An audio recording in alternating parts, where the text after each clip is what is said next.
What's going on, everybody? Ochoa here from SB Nation's bloggingtheboys.com. We hope all is well wherever you are. We hope you're happy, safe, healthy, practicing social distancing, and we hope talking about the Dallas Cowboys brings you some joy in your life. It's been a minute since you and I got together, since we talked. A lot's been happening. If you're curious about my personal life, my wife and I are moving, so that's why. You know how it is. You move, you got to find boxes, you got to find bubble wrap, you got to wrap everything, you got to go through stuff you haven't seen in years.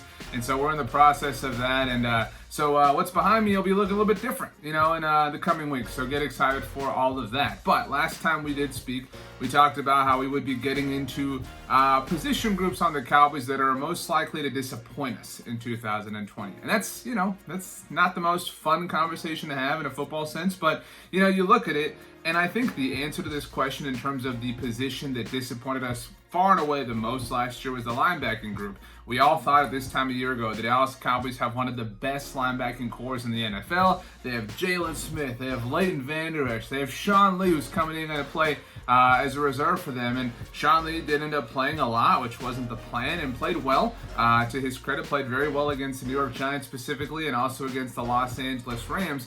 But Leighton Vander Esch and Jalen Smith weren't exactly what we all thought or hoped that they would be in 2019. And I think it would be easy to pick that group as the most likely to disappoint us again in 2020. But I don't know that that meets the requirements, because I don't know that we are expecting much from them, to be honest. So it's kind of hard if the expectation's low, you know what I mean?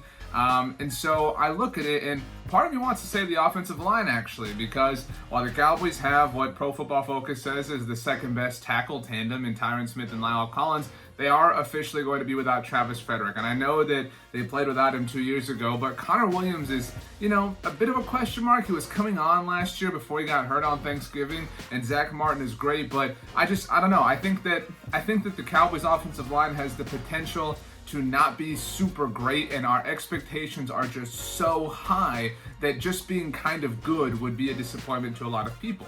Now, I think the position group that is far and away the most likely to disappoint all of us in 2020 is the secondary. The Cowboys lost Byron Jones, obviously, in free agency, now a member of the Miami Dolphins, and what are they going to do? Is Trevon Diggs going to start? How much is Reggie Robinson going to play? Is Chidobe Awuzie going to be moved to safety? Jordan Lewis, obviously, is somebody that we all think can start, but how much will that happen? Anthony Brown came back to the team. How much is he going to play? There's so many question marks, and this is a defense that we all know needs to be more aggressive, and sometimes when you're aggressive, you get beat, and maybe sometimes when you're aggressive, you pull off some interesting plays, you get some turnovers, and maybe that will happen. Hopefully that will happen, but I'm having a hard time seeing the secondary as being reliable week in and week out, and I think that's why. And I think that when you think about what's disappointing, that's an answer, or the answer to that, I should say, is kind of obvious, right? Because disappointing is giving up touchdowns, disappointing is big plays, disappointing is not creating turnovers. You can see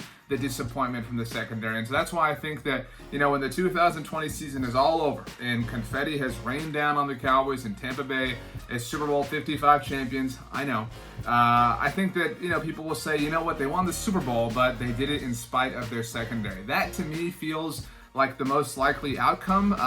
I also think that a really disappointing group, and this isn't a position group, so maybe I'm cheating a little bit, is the Cowboys special teams. And I think that the reason for that, even though the Cowboys had one of the worst special teams groups in the NFL last season, I think we're all expecting a lot because the Cowboys hired John Fossil.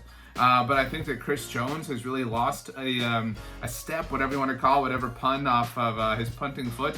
I think that, at kicker, the Cowboys certainly have options now, right? They have Greg Zuerlein, they have Kai Forbath, and that obviously is an improvement off of Brett Maher, but I think that we're all expecting kind of peak John Fossil, and I don't know that that's going to happen for the Cowboys in 2020. So prepare yourself, establish some kind of, some parameters in your mind that make sense for when the Cowboys ultimately play in 2020, which hopefully will be as the schedule has said it will be. We know that Mike McCarthy and his staff are back at the Star in Frisco. There are seemingly plans in place for things to happen with social distancing and whatnot. The next few months are going to be interesting, to say the least. And as they continue to unfold, we will have you covered, of course, at bloggingtheboys.com. On the Blogging the Boys podcast feed, we put out 2 episodes every single day. We give you a daily debriefing in terms of everything going on with the Cowboys, and then a little bit of a deeper show every single day. Make sure you subscribe on Apple devices, Spotify, TuneIn Radio, Stitcher. And while you're subscribing, subscribe right here, the official Blogging the Boys YouTube channel. We have all sorts of conversations,